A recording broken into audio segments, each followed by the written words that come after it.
everybody, Risa Binder here. I want to let you know I have a song out called Good Advice, and I wanted to meet people to maybe shed some good advice to me.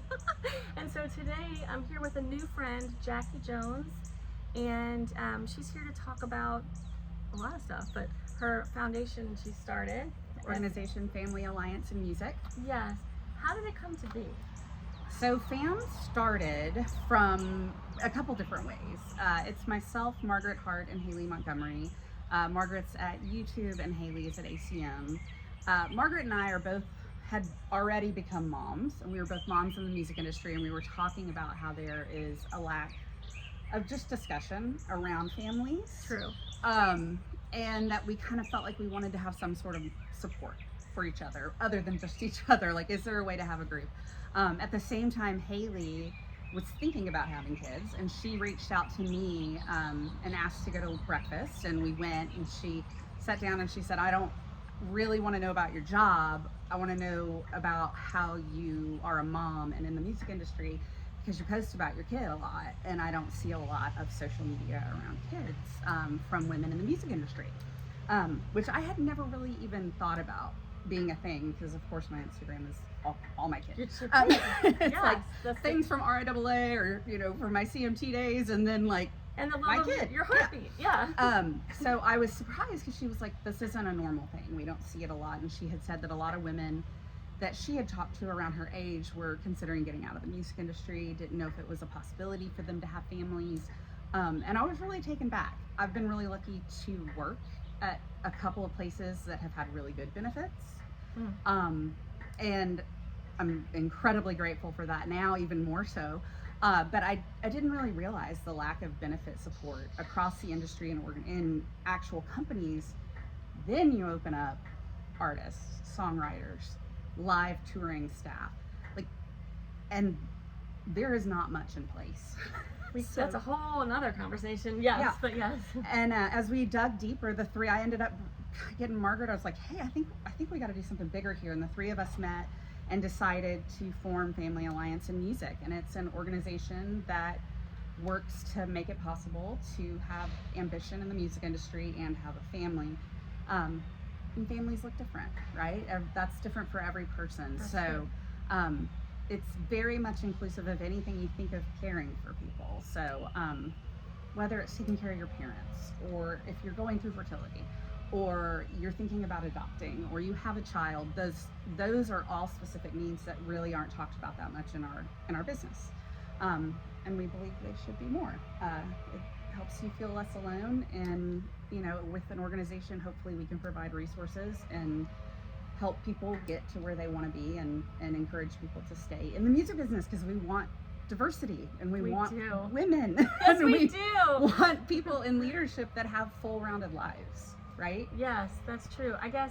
And it is it's new, right? Did you say it's about 2 years old? Well, we've been meeting for about 2 years. We officially launched it in March. Brett Young had a diamond certification, and his team, I mean, he's amazing and such a family guy, and his team was open to us doing the event at the Science Center in Nashville, and so we were able to invite people with their families to come out and celebrate. And and by no means do we think everything should be kid friendly, but there are certainly some things that can cross over, and for him it was a really cohesive, normal thing. So his kids were going to be there, and he was like, sure, why not? So we had a family friendly event, and it was really successful. There were over 40 kids there, and we had stuff for them to do, and we all got to celebrate Brett and have our party too. So it was a really cool event, and just kind of an example of how things could be done differently sometimes, right? Oh, 100%. It just reminded me, about a week ago, I had to go sing at the local, and it was something that as an artist, I knew it wouldn't pay a lot, so I didn't necessarily want to pay for a babysitter. Yes. So that was a moment where some of my friends have kids as artists, but some of them don't, and I'm like, I'm just gonna bring Liel.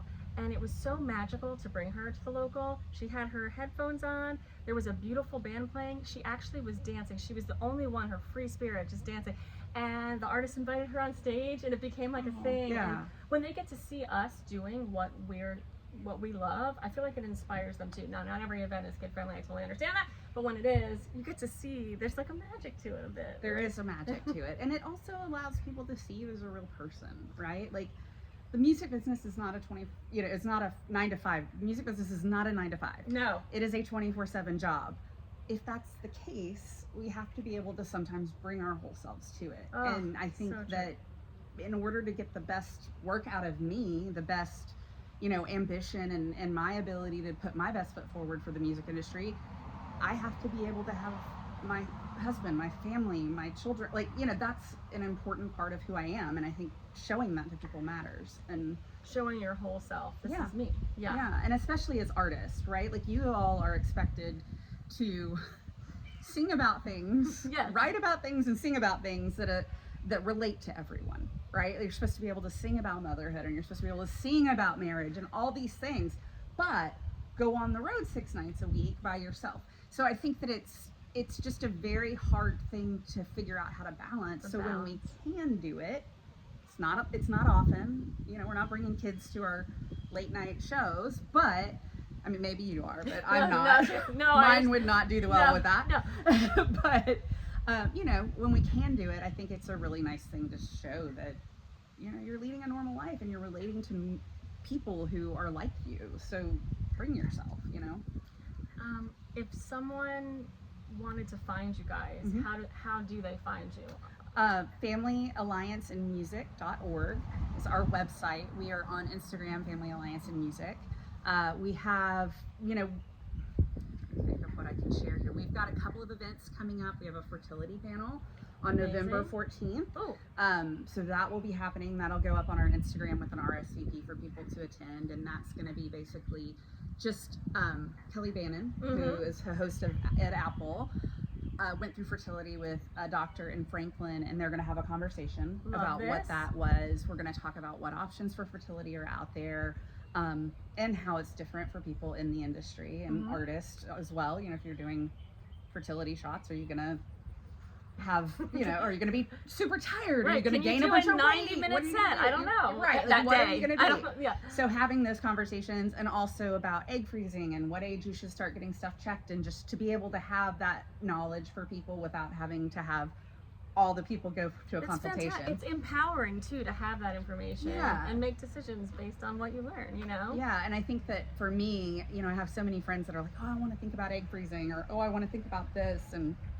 just having the information in one place where people can access it and have it quickly, and allow yourself to have more knowledge. We also have resources on our websites for benefits, suggested benefits for companies. We are working towards grants, being able to provide grants. We're in the fundraising process now. If anybody wants to donate, but the goal is to give grants to someone in the industry who needs family care, whether that be they don't get maternity, paternity, or they're working on taking care of their parents or things like that. Someone in the live space, one dedicated to fertility, and then our hope is also to be able to have something that smaller companies who aren't able to provide the benefits that like a bigger company can do could nominate someone from their company, because that's a lot of this too, is like we're very real about this. Like, small management companies or small publishing companies or people who are just starting out, like, they can't provide fertility benefits. That's not reasonable. Our hope is that the bigger companies can, and then we can maybe offer a resource that would help someone else have that. So yeah, that's our goal: the grants and resources and education events, and just keep moving forward and having the conversation, connecting people. I mean, I think you would agree with me that you guys are just like heroes. You're heroes in our community because they saw a problem and they decided and they came together and figured out how to solve it. And so Working towards it. But that's what it takes. It takes community. It takes people coming together. And if you could give, this is the last piece, if you could give a piece of advice to someone who is this a 501c3, by the way, or like It is. We're fiscally sponsored, but Okay. we are a tax deductible, fully functioning 501c3 under our fiscal sponsor. If someone found something they were passionate about and wanted to put something together, what is a piece of advice you would give to them as they're beginning their journey? Something that I have to remind myself of a lot, and that Haley and Margaret are really great about reminding me of too, because I am a big thinker, so it is hard for me to narrow down, but my piece of advice would definitely be small changes can make a big impact. So you don't have to save the world, right? Like you don't have to solve the problem, but if you can make it better, you can make it better for one person. If you can make it better for 5 people, it's making a difference. And I think that that is what we're trying to do. Ah, I love this. So true. It's wonderful talking with you today. Thank you so much. Thanks. That was great advice.